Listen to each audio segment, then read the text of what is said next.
जो होता है अच्छे के लिए होता है। एक बार की बात है, एक राजा तलवारबाजी कर रहा था तो अचानक से उसकी अंगुली में कट लग गया। तो पास खड़े मंत्री अचानक बोल उठे, राजा साहब चिंता ना करें, जो होता है अच्छे के लिए होता है। ये सुनते ही राजा को गुस्सा आ जाता है। राजा उस मंत्री को कारागृह में बंद करने का आदेश दे देता है और बोलता है, इसको फांसी पर चढ़ा दिया जाए। यह सुनकर मंत्री घबरा गया। उसने राजा से निवेदन किया, महाराज, मैंने आपके यहां इतने वर्षों तक काम किया है, क्या आप मेरी अंतिम इच्छा पूरी नहीं करेंगे? राजा बोला, ठीक है, बताओ क्या है तुम्हारी अंतिम इच्छा? मंत्र बोला, कृपया मुझे 10 दिन का समय दीजिए, उसके बाद आप मुझे जो चाहे वो सजा दे दीजिए। राजा ने उसकी अंतिम इच्छा मान ली।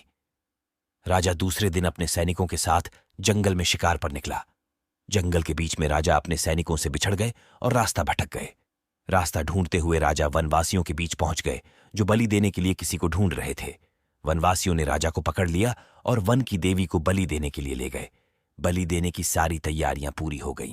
जैसे ही राजा को बलि देने के स्थान पर ले जाया गया, वहां खड़े बुजुर्ग की नजर राजा की खंडित अंगुली पर पड़ी। उसने आवाज लगाई कि ये तो खंडित है, इसकी बलि नहीं दी जा सकती। तो वनवासियों ने राजा को छोड़ दिया। राजा जैसे तैसे वहां से निकला और अपने राज्य पहुंचा। सबसे पहले कारागृह में अपने मंत्री से मिलने पहुंचा।